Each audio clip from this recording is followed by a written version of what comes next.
हाय, मैं डॉक्टर ध्रुव शर्मा हूँ। मैं एक practising spine and orthopaedic surgeon हूँ। आज हम करने वाले हैं काइफोप्लास्टी।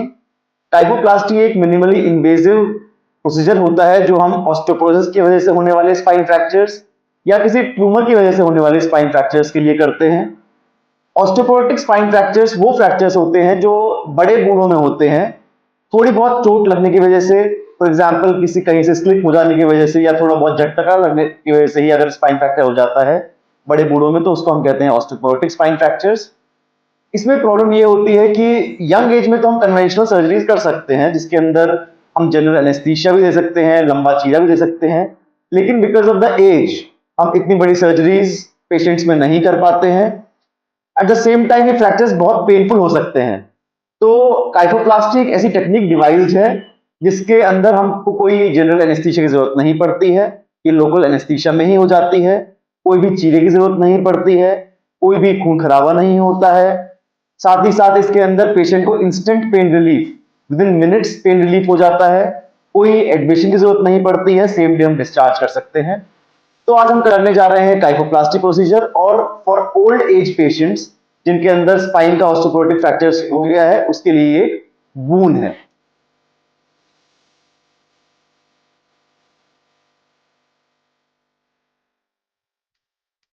नमस्कार, मैं डॉक्टर ध्रुव, स्पाइनल ऑर्थोपेडिक सर्जन।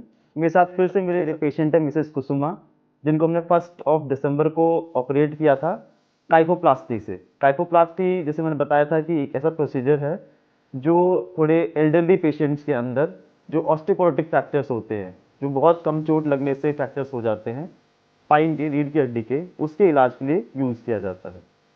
तो माता जी का ऑपरेशन हमने किया था। तो माता जी, आप मुझे ये बताइए कि जब आपका ऑपरेशन हुआ था तो आप होश में थे या बेहोश थे?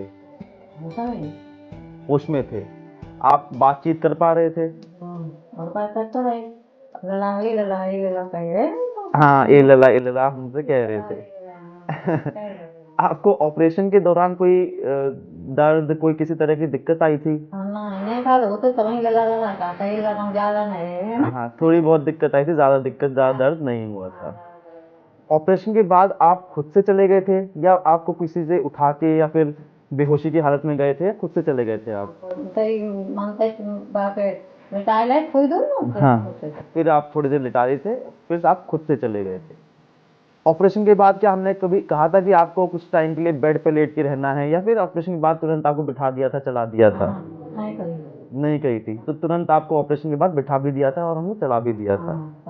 करने नहीं करवा सुन तो यही कर रही है, करवा सुन कर रही करवट से आप लेटे थे रात में, वैसे आप चल देते थे और बैठ भी लेते थे। और दूसरे दिन तो अंजा कहीं कैसे मतलब सीधे करा तो सीधे ही लेटे गए तो सीधे ही। सीधे हो। अच्छा, आप ये बताइए कि आपको ऑपरेशन से पहले क्या दिक्कत थी और ऑपरेशन से आपको क्या क्या सुधार लग रहा है? ऑपरेशन से मुझे सुधार लग रहा है कि हम जैसे घर में कुछ काम करता है, ना हाथ चलता है तो यहाँ हमारे दर्द होते हैं। तो ज़्यादा देर कोई काम करें, जैसे घर में मेरे काम होते हैं बैठ के, तो हमें हाथ लगाए खड़े होने पड़ते हैं, लगाए के तब हम खड़े होते, एक तो दर्द होती है। अच्छा। हाँ, पहले से हो तो घर में जैसे हमारे ये पति के साहब में तो ये परेशान रहता है, तो जिनके ये अपनी परेशान देने मैंने बताई नहीं, तो हमारा में तो दर्द शरीर शुरू करता है। इस तो दर्द होता तो एक ट्यूब वगैरह होता ना, हाँ। वे लगा के कम भी की सिकाई करे करे कहीं मतलब काम चला लेते थे। कटे जाए। अच्छा फिर अच्छा। यहाँ आए, हम पहली बार यहाँ आए तब वहाँ कही हमने बाद में हमने कही रुकी तुम यहाँ में नहीं आओ, तो बताए थे तो कोई दर्द हो तो बंद है देखती तो यहाँ दे ऑपरेशन करो दिखाओ। अच्छा, ऑपरेशन के बाद आपको कैसा महसूस हो रहा है? जैसे आप कह रहे हो कि पहले ऑपरेशन से पहले ज़मीन से बैठ के उठने में हाथ का सहारा लेके उठना पड़ता था, और हाथ चलाने में कमर में बहुत दर्द होता था, बहुत दर्द होता था। जे परेशान रहता है, तो जिनके जे अपनी परेशान देने मैंने बताई नहीं, तो हमारा में तो दर्द शरीर शुरू करता है। एक तो दर्द होता तो एक ट्यूब वगैरह होता ना, हाँ। वे लगाए के कम भी फिर सिकाई करे करे कहीं मतलब काम चला लेते थे। कटे गए।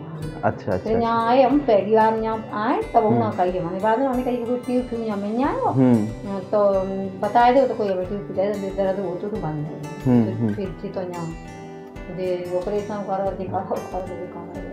अच्छा, ऑपरेशन के बाद आपको कैसा महसूस हो रहा है? जैसे आप कह रहे हो कि पहले ऑपरेशन से पहले ज़मीन से बैठ के उठने में हाथ का सहारा लेके उठना पड़ता था, और हाथ चलाने में कमर में बहुत दर्द होता था, बहुत दर्द होता था। ऑपरेशन के बाद क्या है? अब कुछ नहीं। अभी कोई दर्द नहीं है। अब जहाँ कोई हाथ से चलाता हूँ तो हमें ऐसे चला के देखो तो कोई नहीं, तो कोई दर्द नहीं। हाँ, और चला होता है जैसे हम घरे जाके ऐसे चला तो हमें कुछ मालूम था। कोई ऐसे ऐसे हाथ चलाता है हाँ, तो कुछ नहीं मालूम। हाथ चलाने में और घूमने फिरने में कमर में कोई दर्द नहीं होता है। तो माता जी, जैसे कि कई लोग घबराते हैं कि रीढ़ की हड्डी के ये ऑपरेशन नहीं करवाना चाहिए, रीढ़ की हड्डी नहीं छिड़वानी चाहिए, आपका उन मरीजों के लिए जो दर्द सहते रहते हैं कि दर्द है कोई नहीं लेकिन रीढ़ की हड्डी के हमें कोई इलाज नहीं करवाना है, उनसे आप कुछ कहना चाहते हैं?